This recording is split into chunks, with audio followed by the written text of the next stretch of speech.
عبادہ بن صامت رضی اللہ تعالیٰ عنہ راوی ہے، فضائل قرآن میں حدیث موجود ہے،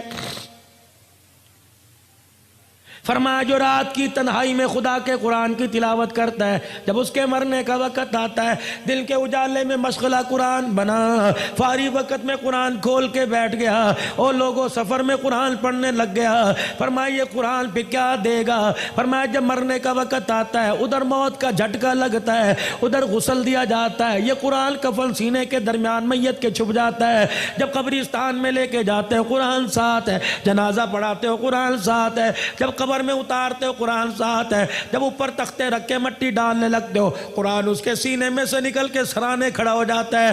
ادھر میرے عزیزو اللہ اکبر، منکر نکیر قبر کے اندر آئے، قرآن کہتا ہے خبردار حساب نہ لینا، اس کے ساتھ میں آیا ہوں۔ فرشتے کہتے ہیں ہم بھی تو اللہ کے حکم سے آئے، کہا 2 منٹ ٹھہرو، جب تک میں آ کے ہاں نہ کروں اس کو ہاتھ نہ لگانا۔ عبادہ بن صامت فرماتے حضور یہ کہہ کے رو دیے، فرمایا قرآن اللہ کے دربار میں جا کے گڑ گڑانے لگتا ہے، کہتا اللہ تیرا مہمان آج ہی قبرستان میں آیا ہے، فرشتے اسے ڈرا رہے، اللہ اپنے فرشتوں کو واپس بلا لے، میں گواہی دیتا ہوں مجھے پڑھا کرتا تھا۔ اللہ فرماتے ٹھیک ہے۔ جب یہ قرآن میرے عزیزوں قبر کے اندر واپس جاتا ہے، میت سکون سے لیٹی ہوتی ہے، فرشتوں کو دیکھتا کوئی نہیں، قرآن میت کو آواز دیتا ہے میں تیرے سے تھوڑی دیر کے لیے جدا ہوا، مجھے صحیح سے بتا تجھے کسی نے ستایا تو نہیں، کوئی کیڑا تو نہیں آیا، کوئی بچھو سانپ تو نہیں آیا، ستایا تو نہیں؟ کہتا وعدہ کر کے آیا ہوں، تو یاری میرے ساتھ لگا کے آیا، تجھے کوئی نہیں ستائے گا۔ میت کو کہتا میں تیرے سے دور جا رہا ہوں، ملاقات کے لیے روزانہ آتا رہوں گا، جا رہا ہوں۔ میت کو کہتا ذرا آنکھیں کھول کے ذرا آسمان کی طرف دیکھ، قبر کی چھت کی طرف میت دیکھ دیا، 1000 فرشتہ 4 چیزیں اس کی قبر میں لے کے اترتا ہے، جنت کی اوڑھنی، جنت کا بچھونا، نور قندیل لے کے اترتا ہے، یاسمین پھول لے کے اترتا ہے، فرشتے قبر کے اندر اس کے وجود کو اٹھاتے ہیں، جنت کا گدا بچھاتے ہیں، اور پھر دائیں بائیں سے اتنے سوراخوں سے جنت کی ہوا کیسی چلتا ہے، پھر اس کے پیروں کی طرف جنت کا کمبل رکھ دیا جاتا ہے، کہا جاتا ہے ہم تو تیرے سے جا رہے ہیں، اگر سردی لگی تو کمبل اوڑھ لینا۔ تیسرا میرے عزیزو اس کے سینے پہ یاسمین پھول رکھ دیا جاتا ہے کہ اگر اماں ابا بہن بھائی یاد آویں اس پھول کی خوشبو کو سونگھ لینا تو اس کی خوشبو میں مست ہو جائے گا، جب جانے لگے کہ اندھیرے کا کیا بنے گا، فرشتے نور قندیل قبر میں جلاتے ہیں کہ قیامت آ جائے گی، اس دیے کا نہ گیس ختم ہوگا نہ تیل ختم ہوگا، قیامت تک یہ جلتا رہے گا۔ اللہ اکبر۔ جب قرآن پاک اس کی قبر سے جاتا ہے کہتا بے فکر ہو کے سو جا، خدا سے وعدہ کر کے آیا ہوں قیامت کی صبح تک تجھے اٹھانے بھی کوئی نہیں آئے گا۔ حدیث پاک میں آیا پھر قرآن روزانہ میت کے گھر میں آتا ہے، اگر بیوی نے برقع اوڑھ لیا، بچی مدرسے میں داخل ہو گئی، بیٹے نے قرآن پاک پڑھنا شروع کر دیا تو یہ اللہ کا قرآن میت کو جا کے خوشخبری سناتا ہے اور کہتا ہے تیری اولاد سنبھل گئی، تجھے مبارک ہو، تو لیٹا رہے، کھاتا تیرا کھلا رہے گا۔ فرمایا اگر اولاد بگڑ گئی، بچے سنو کر ڈبو پہ چلے گئے، بیوی سلائی مشین پہ چلی گئی، بیوی کے سر سے دوپٹہ اتر گیا، قرآن ایسی خبریں جا کے میت کو نہیں بتاتا، اس کا دل دکھے گا۔ صحابہ کہنے لگے یا رسول اللہ پھر کیا ہوتا ہے؟ فرمایا گھر کی بے برکتی کو دیکھ کے قرآن گھر والوں کے لیے روزانہ دعا کرتا ہے۔ اولاد بے وفا، مال بے وفا، کاروبار بے وفا، خاندان بے وفا، اور لوگوں تمہیں کس نے کہہ دیا خدا کا قرآن بے وفا ہے؟ قیامت کے دن عرش عظیم کا مالک اعلان کرے گا کہاں ہیں لوگ قرآن والے؟ فرشتوں کو اعلان ہوگا اور میرے فرشتوں جاؤ قرآن والوں کو تلاش کر کے لاؤ۔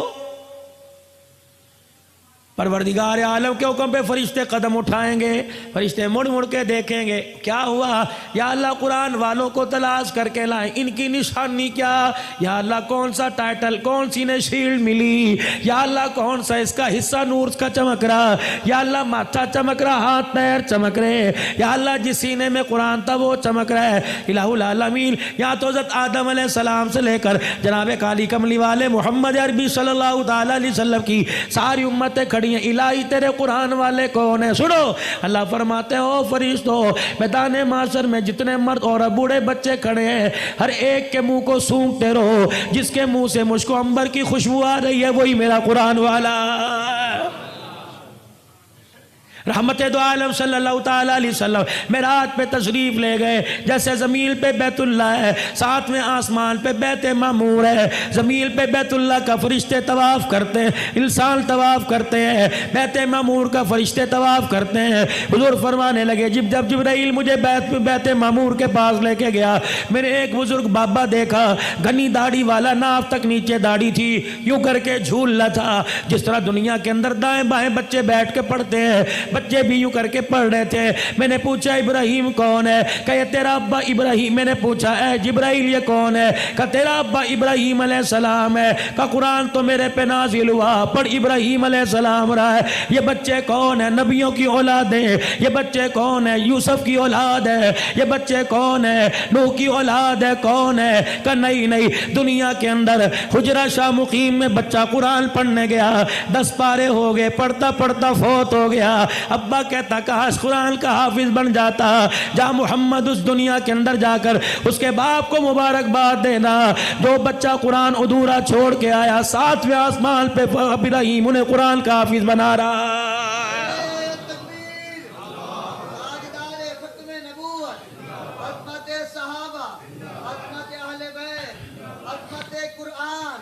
حدیث شریف میں آیا، فرمایا جب قیامت کے دن یہ امتی اللہ کا بندہ خدا کے دربار میں منہ لٹکا کے آئے گا، اس کے دونوں طرف 2 بادل کے ٹکڑے یوں کر کے چلتے آئیں گے۔ اللہ فرمائیں گے شرمندہ کیوں تھا اتے تک، جب یوں کر کے دیکھے گا ان بادل کے ٹکڑوں میں سے نور برسنے لگ جائے، جب چھم چھم اس کے چہرے پہ گرے گا پریشانی ختم ہوگی، دل پہ گرے گا ختم ہوگی۔ کہے گا اللہ بھائی کی شکل نہیں، یار کی شکل نہیں، دوست کی شکل نہیں، کون ہے؟ اللہ فرمائیں گے ایک طرف سورہ بقرہ ہے، دوسری طرف سورہ آل عمران ہے۔ یاد کر رمضان المبارک میں تو نے ختم کیا تھا، تو نے ایک مرتبہ تلاوت کی، انہوں نے بھی وعدہ کر لیا تھا قیامت کے دن جب کوئی سایہ نہ ہوگا ہم سایہ کر کے تیرے سر کے اوپر آ جائیں گے۔ بھلا جس کے سر پہ قرآن کا سایہ ہو خدا انہیں جہنم میں کیسے ڈال سکتا ہے؟ فرمایا لوگوں رات کو عشاء کی نماز کے بعد سورہ ملک پڑھ لیا کرو۔ فرمایا جیسے قبر میں جاتا ہے سورہ ملک 2 پروں کے اندر لپیٹ لیتی ہے، فرشتوں سے کہتی ہے نہ سوال کرنا، مجھے پڑھا کرتا تھا میں ضامین ہوں۔ فرمایا لوگوں صبح سورہ یاسین پڑھ لو، اللہ کہتا مجھے میری عزت کی قسم ہے 3 وقت کھائے گا دوں گا، 4 وقت مانگے گا دوں گا، 5 مرتبہ مانگے گا دوں گا۔ جو سورہ یاسین سے دل کی ابتدا کرے گا موت تو آئے گی، اس کے رزق میں کبھی تھوڑ نہیں آئے گی۔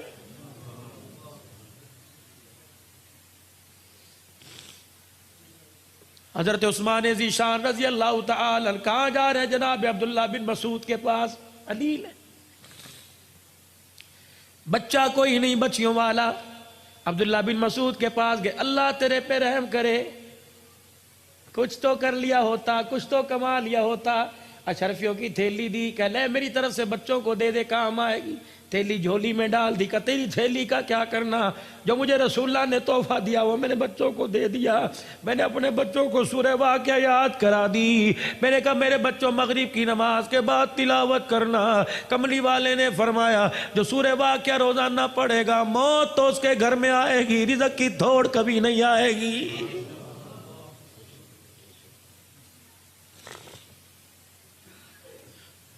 وَنُنَزِّلُ مِنَ الْقُرْآنِ مَا هُوَ شِفَاء۔